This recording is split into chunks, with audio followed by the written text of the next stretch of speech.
Hello everyone, Loremaster of Sotek here, and I've been busy on the hunt. So as you may well be aware by this point, likely I'll be streaming a lot today, and then because I think this patch will be coming tomorrow, so I want to try and give y'all as much to be excited about as possible for what's coming in 6.3.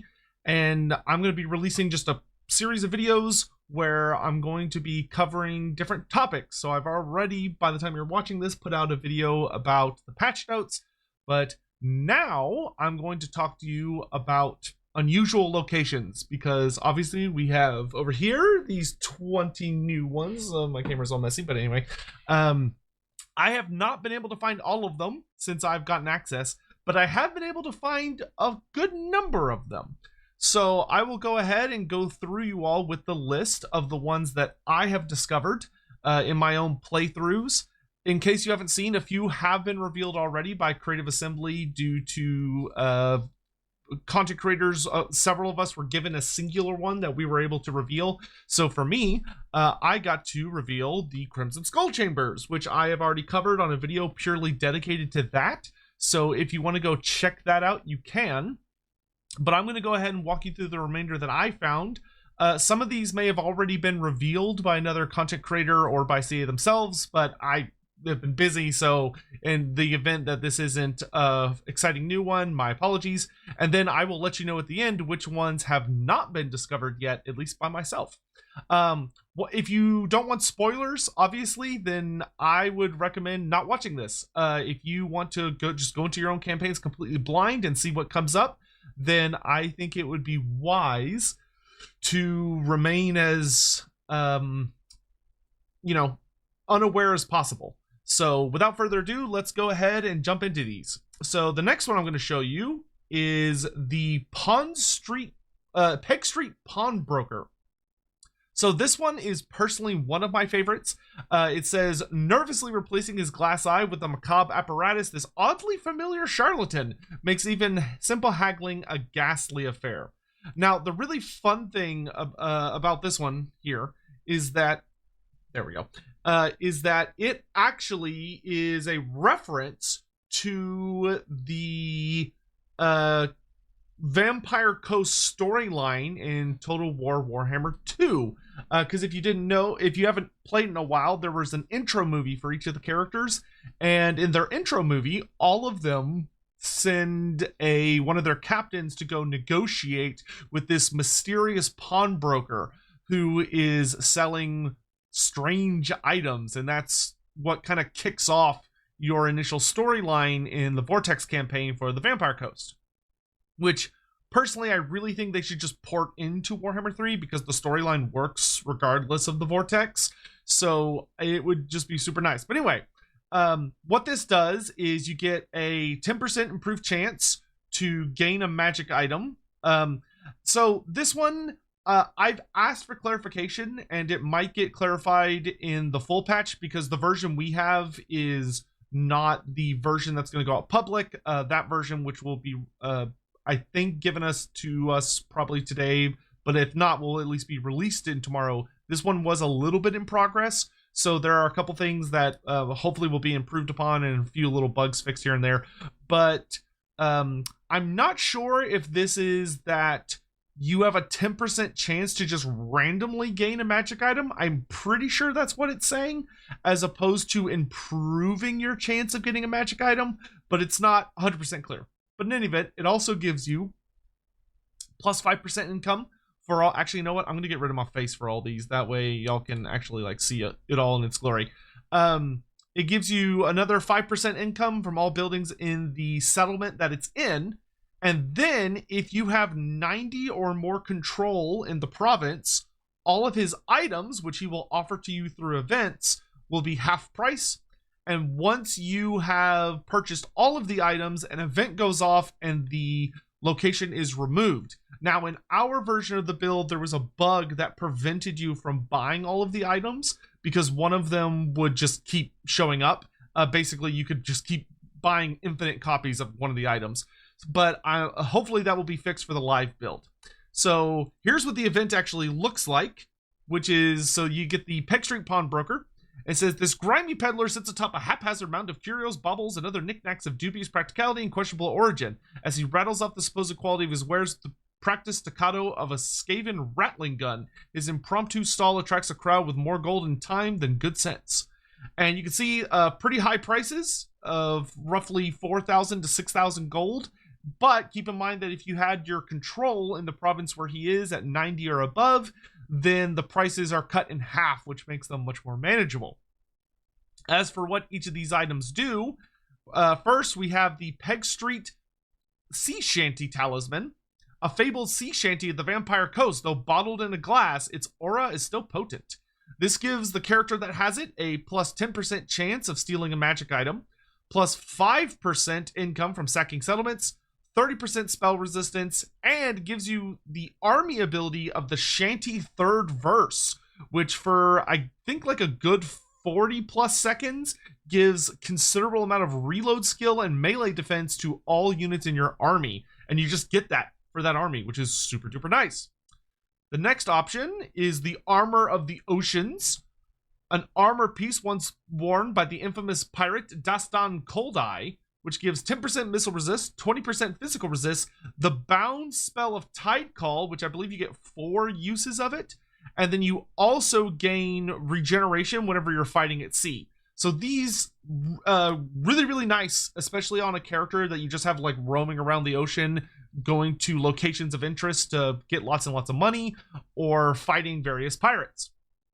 The last one is the Baron's Blade, said to belong to Baron von Heste, the most infamous pirate to ever set sail. This one automatically gives you lightning strike. So you get the ability to initiate lightning strike battles without having to spend the skill points on it. It also gives the character sundering attacks, 25% weapon strength, and the life leeching passive, meaning that if they are a wizard, whenever they cast spells, you gain additional winds of magic, which is super duper nice. Plus, although I forgot to take a picture of it, and I'll vaguely describe it, if you have all 3 items, they have a set bonus if you equip them all to the same character. And I believe it's something like, I know it's you basically get buffs at sea. So it improves the amount of money you get from whenever you go to a sea location. So Arnis Assault Spite has this as a campaign mechanic, where whenever she does certain kinds of events, she gets like an additional amount of gold on top of it. It gives you that. It also gives you, I believe, additional sacking income, and it gives you, I want to say, melee attack or some kind of combat buffs when you're fighting at sea. So basically, the Peg Street Pawnbroker, just on top of giving you better chances of finding magic items in general, also gives you access to purchase 3 magic items that if you do, once you purchase all 3, an event triggers and he disappears for good. Next up, we have... this one. We have the Faulty Doom Sphere. So this one is kind of nasty. This baby is optional. You have the ability to turn it off when you go into a campaign. In the campaign settings, you have the ability to turn it off. If you get it at the wrong time, it can be pretty nasty. So the Faulty Doomsphere says, a cystic outgrowth on the orb's warpstone housing feeds the malignants barely contained within, causing its chaotic innards to emit a sinister drone that penetrates the thick steel. So this sucker costs 15,000 gold to remove, very expensive. It also lowers your control by 5. However, it does give you a plus 10 to your research rate. So because I'm playing Beastmen, it's Challenges of the Dark God. But for most factions, it's plus 10 research, plus 8 Skaven corruption. And then it has a very simple system of if you can keep the Skaven corruption down, it won't blow up. But if the Skaven corruption, in fact, if you can get it all the way down to 0, the Doomsphere will be completely shut down and disarmed, and the location is removed without any issue. However, if your Skaven corruption gets up to 100, the Doom Sphere will explode, and the settlement, and I believe any armies in it, will be absolutely destroyed. Just like if the Skaven had built an Undercity under you and made a Doom Sphere and then leveled it up and then blew that one up, it's the exact same concept. So it basically can result in your cities being destroyed.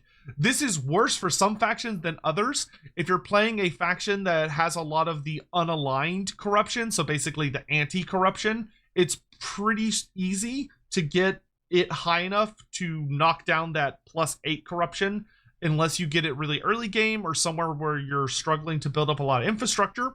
However, if you're playing other factions like Skaven, or if you're playing like the Beastmen don't actually have a way to reliably reduce corruption.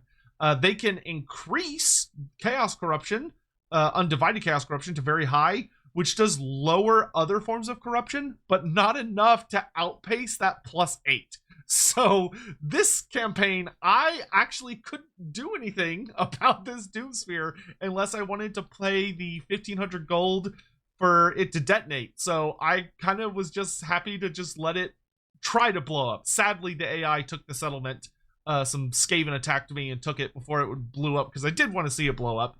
But for some factions, this can actually be pretty nasty. It just depends on who you're playing, what your current situation is. But it's very cute. It's very fun.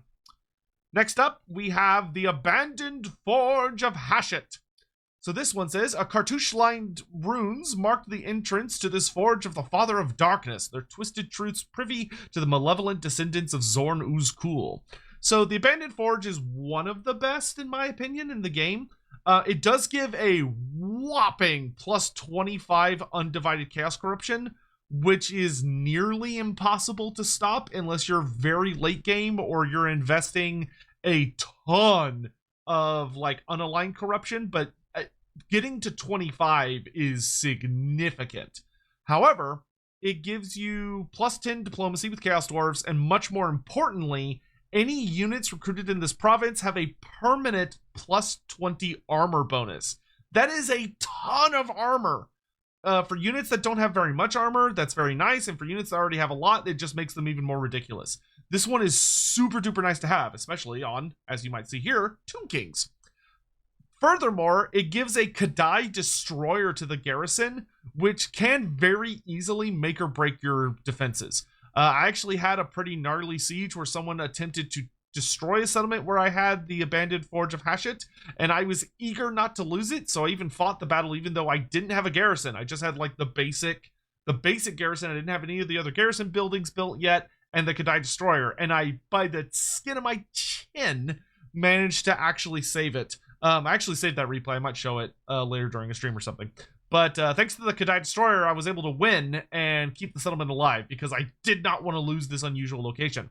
The other fun gimmick that it gives is that whenever you fuse two rare items together, I believe currently in game you have like a 10% chance of forming a purple item whenever you combine two blues.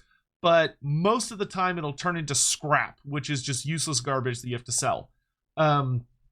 However, with the Abandoned Forge of Hashut, it improves your chances of getting a unique item from forging two blues together by additional 20%. So it's like 30% chance. So it's still not likely, but if you have a lot of extra blues, it makes it much more likely for you to get some of those really, really nice purple unique items.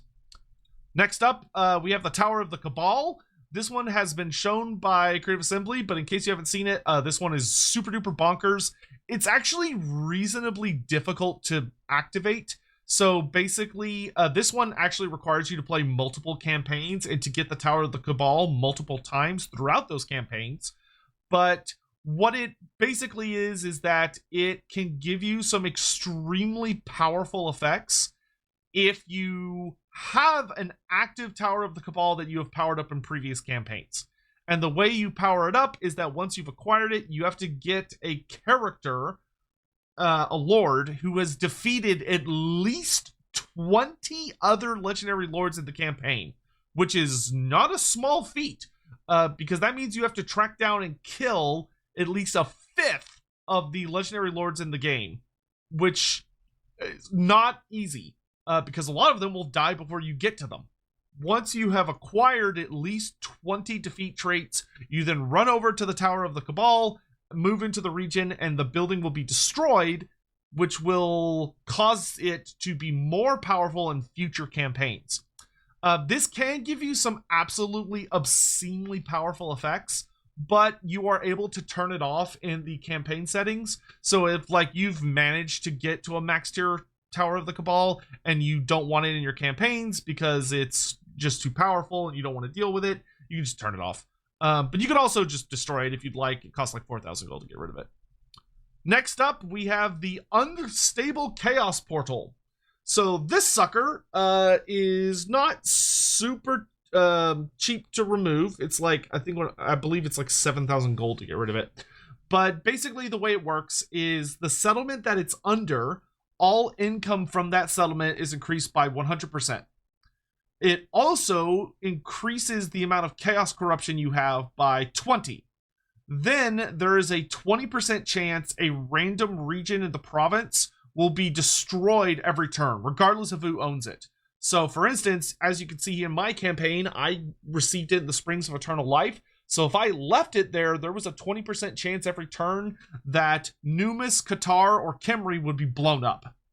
Now, if there is a raised settlement within the province, you get an additional 100 income per turn, and all of your armies get plus 5 winds of magic. So you have plus 200% income for the buildings in that region.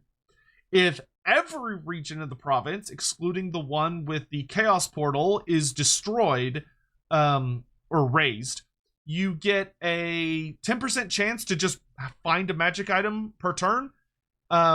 There is a 20% chance that a random settlement somewhere in the world, except for this one, will be destroyed.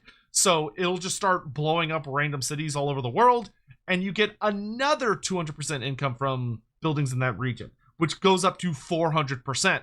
So this one is really, really fun. It's very chaotic and bizarre. The flavor text saying the mere proximity to this fractured wound in the continuum warps the steady flow of perception into a torrent of murderous hallucinations. This one is very good if you can get it in the right place. Like for me, having it in the Springs of Eternal Life and I'm playing as Tomb Kings, no, absolutely not. I destroyed this thing immediately. But if I had gotten it in Khemri, then I might have been interested, because being able to quadruple the amount of money that my city is making is a tempting aspect. Obviously, if you get it in a province like this one where it has 4 settlements and you get it in a minor settlement, you probably want to get rid of it immediately. But if you get it in like the Black Pyramid of Nagash, or you get it in one of those provinces that only has 1 or 2 settlements, especially if it gets in the major settlement, it can be a way to turn a certain settlement into an absolute gold mine. Like I think like if I was playing Greenskins or Dwarfs and I got it in a settlement that had a gold mine, oh baby, that would be money. Speaking of Tomb Kings, next up, I believe this one is exclusive to the Tomb Kings. If it's not, I have no idea what it would do for another faction, but I've only gotten it on Tomb King so far, is the Unearthed Tomb. So this one says, abhorring the ravages of time and wanton desecration that threatens their sepulchral masterpieces, the necrotecs are fiercely protective of their monumental work. So this, for me as a Tomb King player, I found one under Khemri, which was awesome. It gives you +2 capacity to both versions of the Tomb Guard, +2 capacity to both versions of Ushapti, and +1 capacity to the Necrosphinx, meaning you can recruit a lot more of these elite units. Furthermore, it gives you +10 diplomacy with all Tomb King factions, and if you have 90 or more control in the province, you get +1 army capacity, which is awesome, and you get another +10 diplomacy with the Tomb Kings. So the diplomacy part, I honestly couldn't care less about. I don't know any Tomb King players that bother making alliances with other Tomb Kings. I think most Tomb King players tend to much prefer beating the hell out of each other to take one another's territory, but it's a really, really nice little thing. Then we have the Dwarf Construction Site. So this one's pretty fun. It says, cross mattocks emblazon the liveries of these visiting dwarf masons, marking them as learned journeymen of Zufbar's industrious tumult. So this one gives you +20 diplomacy with dwarfs, and then a very sexy -50% construction cost for all buildings in the entire province, -33% construction time for all buildings in the local province, but it comes with the downside of heavy supply usage. which is that if someone lays siege to the settlement with the construction site in it, you get no supplies for at the start of that battle. So you can earn supplies during the battle, but you don't get to start with like 1,000 or however many you would have. You start off at 0 because the dwarfs are using it all. Now, the event, there are, I believe, 2 different events, but I've only gotten 1 to trigger so far, which is that if you have these guys and you're not giving them any work to do, so it's in a settlement or a province where you're not, if it's in a province where you're not actively building, you can get 2 little work. So basically, I won't read off the whole thing because I'll leave it for you guys to discover it on your own. But basically, they get mad that you're not utilizing their efforts well enough. So you get a dilemma where you have to pick either where basically they accuse you of wasting their time and they leave. And you can choose to either just let them leave, which gives you a pretty hefty, I want to say like -20 or -40 diplomacy hit towards all dwarf factions for 10 turns. Or if you don't want to take the diplomacy hit to other dwarf factions, you can just pay them 2,500 gold to apologize for wasting their time. Hilarious. That event will not trigger if you're doing a good job of consistently giving them work, though. Oop, I already did that one. Ogre mercenary camp. This one's one of my favorites. It's very, very, very strong. So the Ogre mercenary camp says, savagely cunning, the man-eater tyrant recognizes a simple truth. As intractable as their kin can be, ogres still answer to the inexorable lure of gold. So this one gives you a titanic plus 100 diplomatic relations with ogre kingdoms, which is insane. It also gives you +2 casualty replenishment to all armies, regardless of where they are in the world. All units recruited from this province get a +10% melee defense bonus. So that's not really anything great on most units, but if you have a unit that has a very high melee defense, so like 50+, it can be a nice little bonus. Furthermore, it gives you +1 global recruitment capacity and 20% reduced upkeep cost for all Ogre Kingdom units, including mercenaries in all of your armies. So if you really like having ogres, this building is a must. It is very, very good. However, it does come with some downsides. First, it reduces the growth in the local province by 20, which isn't a massive amount, but it is enough that you will feel it most of the time. And it also reduces the income from all buildings in that region by 10% because you got to pay the ogres and they got to eat. So it does have some downsides. If you get it in a particularly notable settlement that you want to be producing as much income as possible, it can hurt. But it also gives you a garrison of 2 ogre bulls with iron fists, the Eshin man-eater regiment of renown, and a frickin' thunder tusk. That is incredibly strong. I cannot imagine a campaign I would ever be playing where I would get this and not be incredibly happy, especially if I got it in a major settlement or some other notable spot in my empire. It is a fantastic, unusual location.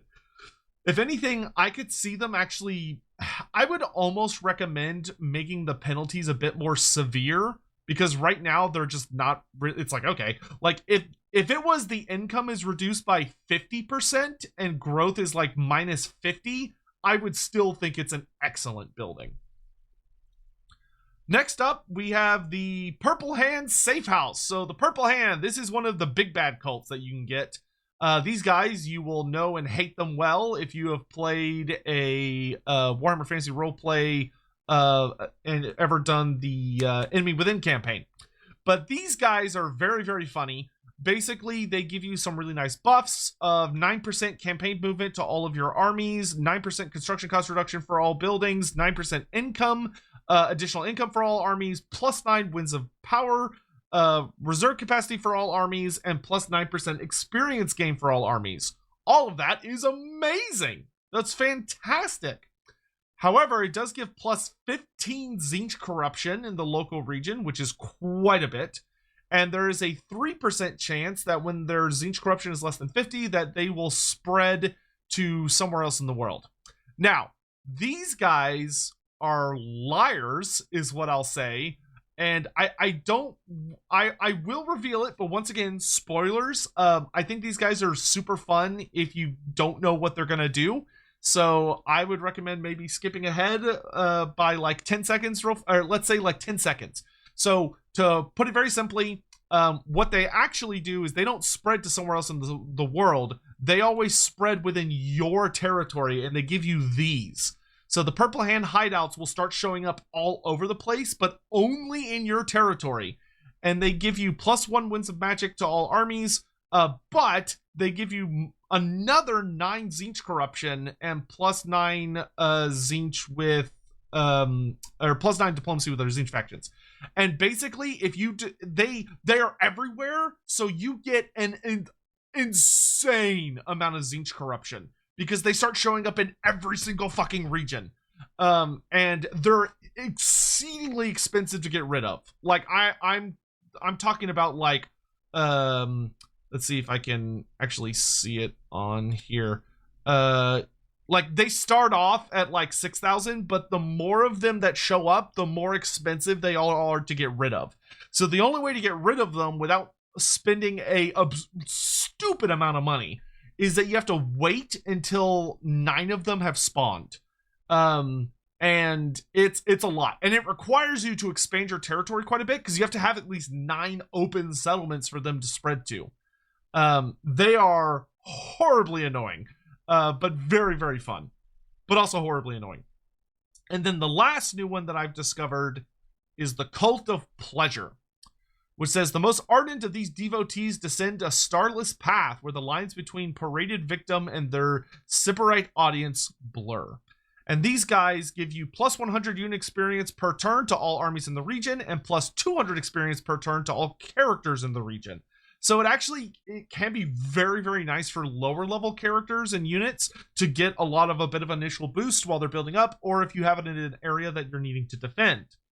It also gives you +10 Slaanesh corruption, and there is a 2% chance that a Slaanesh cult in your region will be spawned. So, except for this one. So it starts spawning cults that will spread more Slaanesh corruption and help out the Slaanesh faction.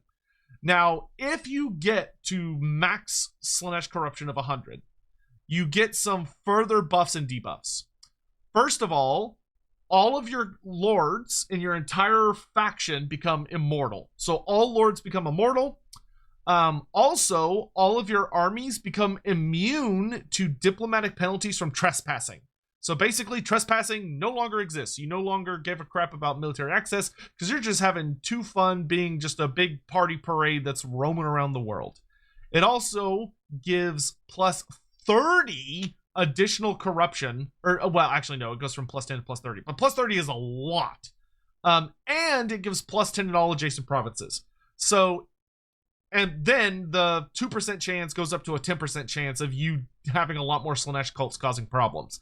So basically, it gives you some kind of fun little buffs.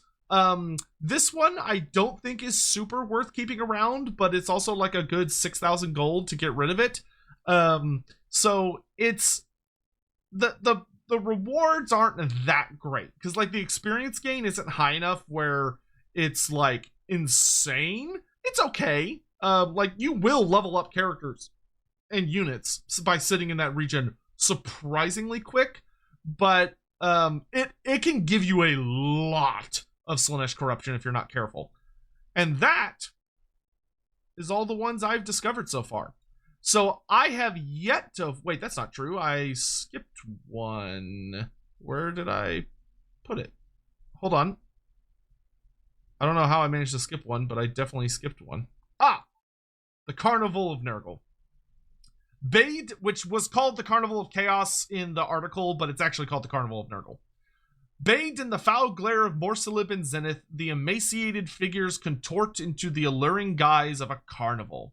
So this one gives you +5 control, +20 Nurgle corruption, which is a ton.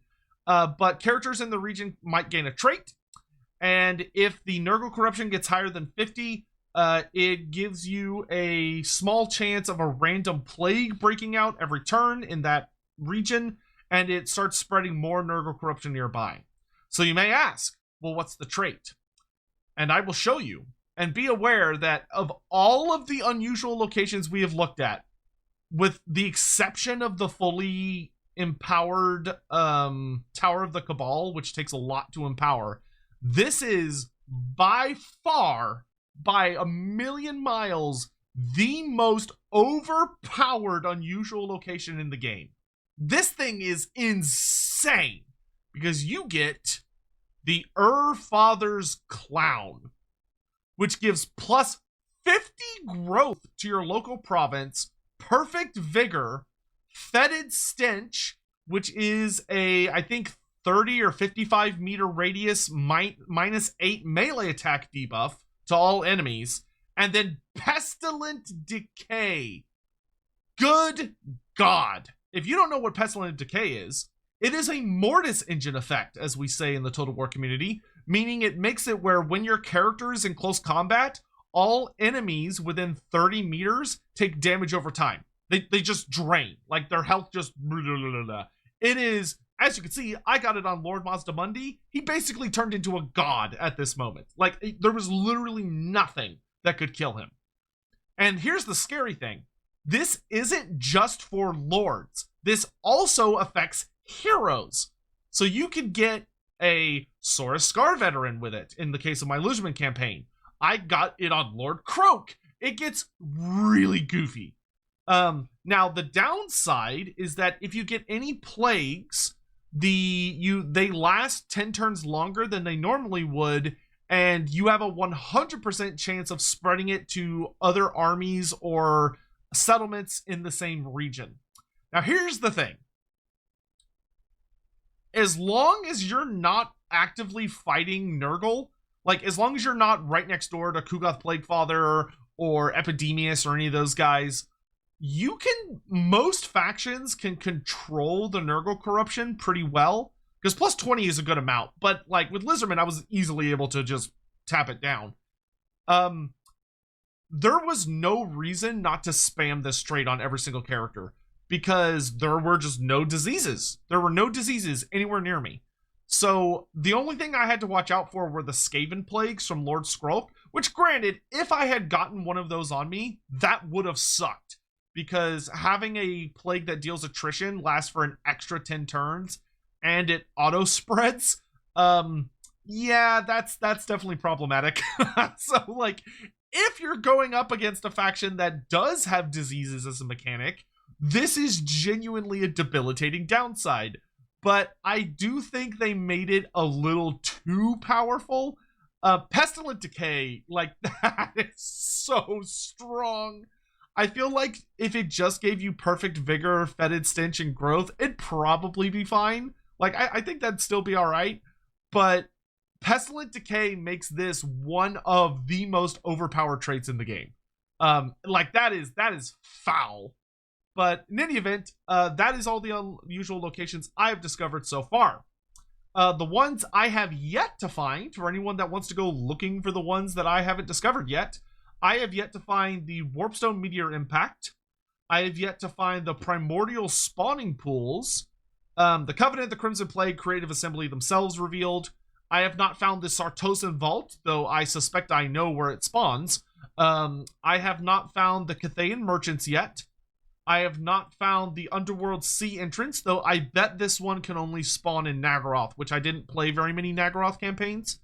I have found a dark... Wait. Yes, I have found a Dark Gift. CA revealed this one. This is the one where any units you recruit get big buffs to melee attack and melee defense, but every time you recruit a unit, it makes a Chaos faction somewhere in the world get way stronger. And I've also not found the Elven Enclave, so I'm not sure what an Elven Enclave is. But I found most of them by this point. So what? There's 1, 2, 3, 4, 5, 6 that I've yet to discover. So pretty good. But in any event, yeah, that does it for me as far as this one is concerned. Do let me know what y'all think of all of the new unusual locations down below. And if you happen to find any of the ones that I'm missing, I'm sure they'll all be up on Reddit, like the article says, within 5 minutes. Feel free to send me a DM and be like, Sotek, check this out. Yeah, I just wanted to share that with y'all because I thought it was super fun. And there's a lot more to come. Oh my god, traits in this game. But I'm going to go make that video right now. Anyway, thank you all so much for watching. I will see y'all later today as I'm going to be streaming the hell out of this. So, yeah.